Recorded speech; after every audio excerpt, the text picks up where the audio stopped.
Project Mockingbird was the project of the deep state to control us via the media. But it worked much better in an era where there were 3 broadcast networks. You didn't have to control that many properties. The reason that the narrative broke was because Goliath was focused on controlling the mainstream media properties, and it didn't think it had to care about the off Joe Rogan man cave stuff.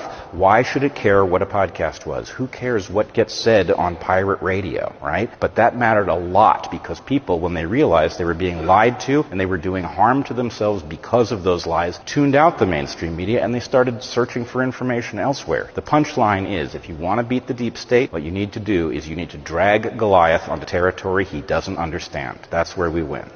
I thought that it was a matter of real concern that planted stories intended to serve a national purpose abroad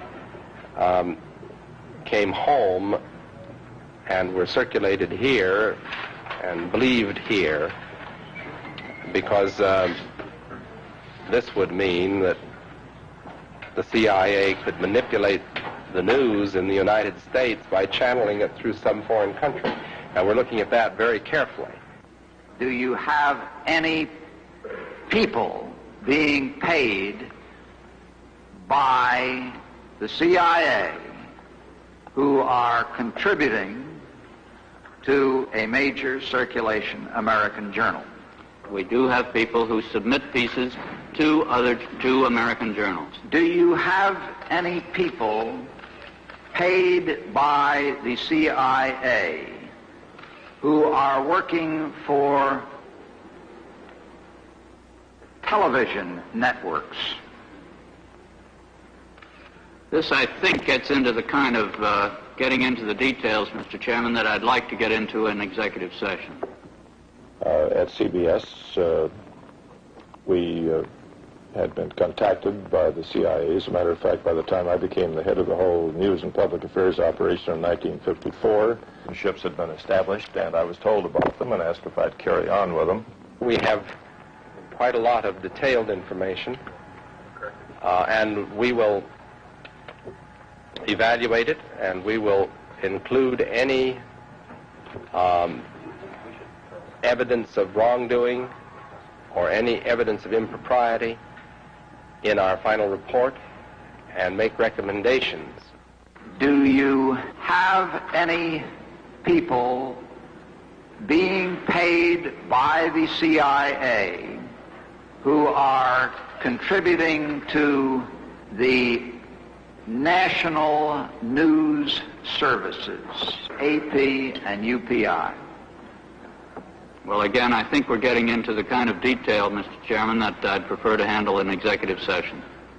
Senator, do you think that you named the news organizations in your final report? That remains to be decided. I think it was entirely in order for our correspondents at that time to make use of CIA agent chiefs of station and other members of the executive staff of CIA as sources of information which were useful in their assessments of world conditions. Would you say that continues today? Well, I would think probably for a reporter it would continue today, but because of all of the revelations of the period of the 1970s, it seems to me that a reporter's got to be much more circumspect in doing it now, or he runs the risk of at least being looked at with considerable disfavor by the public. I think you've got to be much more careful about it. But we are concerned about trouble and trend of irresponsible, one-sided news stories plaguing our country. The sharing of biased and false news has become all too common on social media. More alarming, some media outlets publish these same fake stories without checking facts first. The sharing of biased and false news has become all too common on social media. More alarming, some media outlets publish these same fake stories without checking facts first. Unfortunately, some members of the media use their platforms to push their own personal bias and agenda to control exactly what people think. And this is extremely dangerous to our democracy. This is extremely dangerous to our democracy. This is extremely dangerous to our democracy. This is extremely dangerous to our democracy. This is extremely dangerous to our democracy. This is extremely dangerous to our democracy. This is extremely dangerous to our democracy. This is extremely dangerous to our democracy. This is extremely dangerous to our democracy. This is extremely dangerous to our democracy. This is extremely dangerous to our democracy. This is extremely dangerous to our democracy. This is extremely dangerous to our democracy. This is extremely dangerous to our democracy. This is extremely dangerous to our democracy. This is extremely dangerous to